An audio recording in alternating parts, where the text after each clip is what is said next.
तारीख़ इस्लाम का वो हैरान कुन मोड़ जब वक्त का बादशाह एक दरवेश के कदमों में दुनिया भर की ताकत और शाही मनसब ढेर कर देता है, मगर वो अल्लाह का वली उसे ठकराने में एक लम्हा भी नहीं लगाता।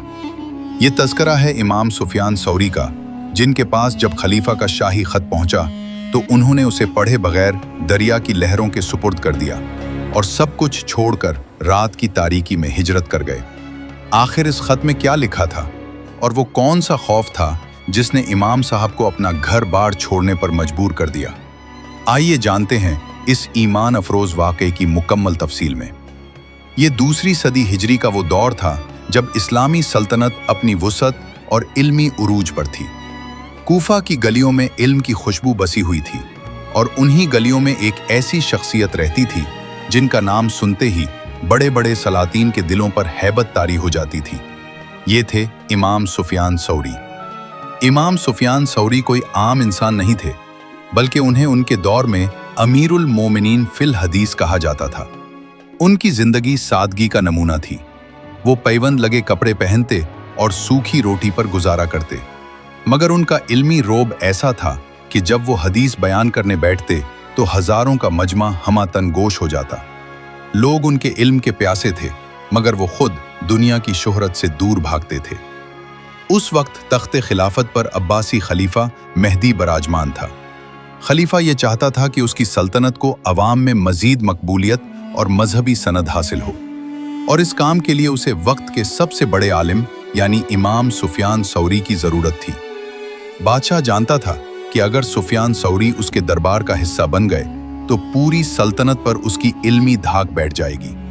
लोगों में चर्चा था कि क्या ये जाहिद वक्त बादशाह के दरबार की जीनत बनेगा या अपनी दरवेशी पर कायम रहेगा।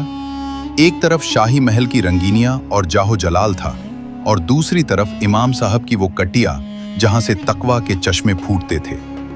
अभी ये कशमकश जारी ही थी कि अचानक एक दिन खलीफा का एक खास कासिद हाथ में मुहरबंद शाही फरमान लिए इमाम साहब के दरवाजे पर आ खड़ा हुआ। ये वही लम्हा था जहां से उस अजीम इम्तिहान का आगाज हुआ जिसने तारीख का रुख मोड़ दिया। एक दोपहर जब इमाम सुफियान सौरी अपने शागिर्दों के झुरमट में बैठे इल्म हदीस के मोती बखेर रहे थे, अचानक गली में घोड़ों के टापों की आवाज गूंजी। थोड़ी ही देर में खलीफा का खास कासिद, जो शाही वर्दी में मलबूस था, इमाम साहब के दरवाजे पर आ रुका। उसके हाथ में रेशमी कपड़े में लिपटा एक महर बंद खत था जिस पर खिलाफत अब्बासिया की सरकारी महर लगी हुई थी। कासिद ने बड़े अदब मगर रोबदार लहजे में कहा, ए सुफियान, ये वक्त के खलीफा मेहदी का पैगाम है, इसे कबूल कीजिए। इमाम साहब के शागिर्दों पर एक सन्नाटा तारी हो गया, क्योंकि सब जानते थे कि बादशाह का खत या तो बहुत बड़ी खुशखबरी लाता है या बहुत बड़ी आजमाइश। सब की नजरें इस खत पर जमी थी, मगर इमाम साहब के चेहरे पर ना तो कोई खुशी आई और ना ही कोई खौफ। इमाम सुफियान सौरी ने खत की तरफ हाथ तक न बढ़ाया। उन्होंने कासिद से मुखातिब होकर बड़े जलाल से फरमाया, इसे मेरे सामने जमीन पर रख दो। जब खत जमीन पर रख दिया गया तो इमाम साहब ने उसे खुद छूने के बजाय अपने एक शागिर्द से फरमाया, इसे उठाओ और बगैर पढ़े तरीब बहते हुए दरिया में फेंक दो। ये मंजर देखकर कासिद के होश उड़ गए और शागिर्द भी दंग रह गए। इमाम साहब ने फरमाया, अगर मैंने इस खत को छुआ तो मेरे हाथ इस कलम की स्याही से नापाक हो जाएंगे जिसने दुनिया की मोहब्बत में डूबकर ये पैगाम लिखा है। उन्होंने कासिद को साफ कह दिया कि हमें तुम्हारे बादशाह के किसी ओहदे या माल की जरूरत नहीं है। ये देखकर कासिद खाली हाथ वापस लौट गया, मगर इस इनकार ने खिलाफत के ऐवानों में एक हलचल मचा दी। जब शाही कासिद मायूस होकर वापस चला गया तो इमाम साहब के बाज़ साथियों और शागिर्दों के दिलों में ये तजस्सुस पैदा हुआ कि आखिर इस खत में ऐसा क्या लिखा था जिसे इमाम साहब ने हाथ लगाना भी गवारा न किया।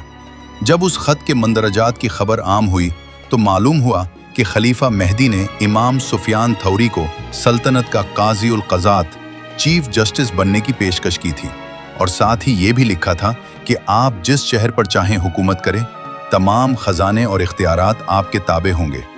खलीफा ने यहाँ तक लिखा था कि अगर आप ये ओहदा कबूल कर लें तो मैं अपनी सल्तनत के तमाम मामलात आपके मशवरे से चलाऊंगा।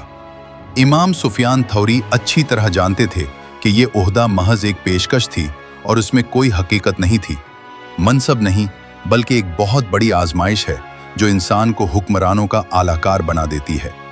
उन्होंने अपने साथियों से फरमाया कि दुनियादारों का यह कुर्ब मेरे दीन को दीमक की तरह चाट जाएगा। उन्हें यकीन था कि खलीफा उनके इस सख्त इनकार को आसानी से हजम नहीं करेगा और जल्द ही शाही सिपाही उन्हें मजबूर करने या गिरफ्तार करने के लिए पहुंच जाएंगे। चुनाचे इसी रात जब पूरा कूफा गहरी नींद सो रहा था, इमाम सुफियान थौरी ने अपना मुख्तसर सा सामान समेटा। उन्होंने अपने घर बार, अपनी किताबों और अपनी जाए क़याम को अलविदा कहा और सिर्फ अल्लाह के भरोसे पर खामोशी से शहर छोड़ दिया। उन्होंने एक ऐसी जिंदगी का इंतखाब किया जहां उनका कोई मुस्तकिल ठिकाना न था, ताकि वो अपने इल्म और ईमान को बादशाहों की गुलामी से बचा सकें। वो कूफा से निकलकर मक्का की तरफ रवाना हो गए और यूं एक अजीम आलिम दीन की रूपोशी और हिजरत का वो सफ़र शुरू हुआ जिसने तारीख में ज़ुहद और तक़वा की नई मिसाल कायम कर दी। इमाम सुफियान थौरी कूफा से हिजरत करके मक्का मुकर्रमा पहुंच गए, जहां उन्होंने हरम पाक की पनाह ली। लेकिन खलीफा मेहदी उनके इनकार को अपनी तौहीन समझ रहा था, इसलिए उसने पूरे मुल्क में सरकारी हुक्म जारी कर दिया कि सुफियान थौरी को जहां कहीं भी पाया जाए गिरफ्तार करके दरबार में पेश किया जाए। मक्का के गवर्नर को खास तौर पर हिदायत दी गई कि वो हाजियों के काफिलों और इल्मी हलकों पर नजर रखे, क्योंकि खलीफा को यकीन था कि इमाम साहब मक्का या मदीना ही का रुख करेंगे। इस कड़े पहरे के बावजूद इमाम साहब मक्का में रूपोश रहे और अपना ज्यादातर वक्त इबादत और खुफिया तौर पर दर्स व तदरीस में गुजारने लगे। एक मर्तबा सूरत हाल इतनी संगीन हो गई कि मक्का के मनादियों ने गलियों में ये ऐलान करना शुरू कर दिया कि जो शख्स सुफियान थौरी का पता बताएगा उसे भारी इनाम दिया जाएगा। इमाम साहब मक्का के पहाड़ों और गारों में छुपकर दिन गुजारते और रात के अंधेरे में हरम में आकर इबादत करते। खलीफा मेहदी खुद हज के लिए मक्का पहुंचा तो उसने कसम खाई कि वो सुफियान थौरी को पकड़ कर रहेगा। मक्का के गवर्नर ने जब सख्ती बढ़ाई तो इमाम साहब काबा के गिलाफ को पकड़कर खड़े हो गए और अल्लाह के हुजूर गिरिहों और जारी करते हुए दुआ की, ऐ अल्लाह, मेहदी को मक्का में दाखिल न होने देना। अल्लाह की कुदरत देखिए कि खलीफा मेहदी मक्का के करीब पहुंचा ही था कि अचानक उसकी तबीयत बिगड़ी और वो मक्का में दाखिल होने से पहले ही रास्ते में इंतकाल कर गया। यूं अल्लाह ने अपने वली को इस जालिम बादशाह के शर से बचा लिया और इमाम साहब की हक गोई और बेनियाजी तारीख में हमेशा के लिए रकम हो गई। खलीफा मेहदी की अचानक मौत के बाद जब उसका बेटा तख्त नशीन हुआ तो इमाम सुफियान थौरी पर से सरकारी दबाव तो कम हो गया, मगर आपने फिर भी दुनियावी आसाइशों की तरफ रुख नहीं किया। आपने अपनी बकिया जिंदगी इंतहाई सादगी और गोशा नशीनी में गुजारी।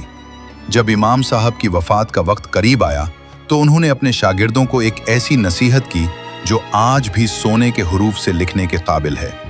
उन्होंने फरमाया, हुक्मरानों के दरवाजों से दूर रहो, क्योंकि उनका कुर्ब ईमान के लिए वो जहर है जिसका असर आहिस्ता आहिस्ता होता है। इमाम सुफियान थौरी ने साबित किया कि एक सच्चा आलिम कभी भी इक़्तिदार का आलाकार नहीं बन सकता। उन्होंने महलों की जिंदगी पर हिजरत और सख्ती को तरजीह दी ताकि हक की आवाज़ बुलंद रहे और आने वाली नस्लें जान सकें कि दीन के सौदागर और दीन के मुहाफिज में क्या फ़र्क होता है। आज सदियां गुजरने के बाद भी बादशाहों के नाम मिट गए, उनके तख्त खाक हो गए, लेकिन इमाम सुफियान थौरी का नाम और उनका इल्म आज भी पूरी दुनिया में रोशन है।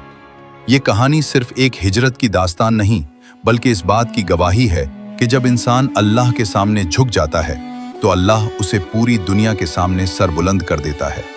बादशाह की दी हुई दौलत आर्जी थी, मगर अल्लाह ने इमाम साहब को वो मकाम अता किया कि आज भी वो करोड़ों मुसलमानों के दिलों में जिंदा है। अगर आपको इमाम सुफियान थौरी की ये ईमान अफरोज दास्तान पसंद आई तो इस वीडियो को लाइक करें और हमारे चैनल को सब्सक्राइब करके बेल आइकॉन जरूर दबाएं ताकि कोई भी सबक आमोज वीडियो आपसे मिस न हो। आपका एक सब्सक्राइब हमें मजीद मेहनत करने का हौसला देता है।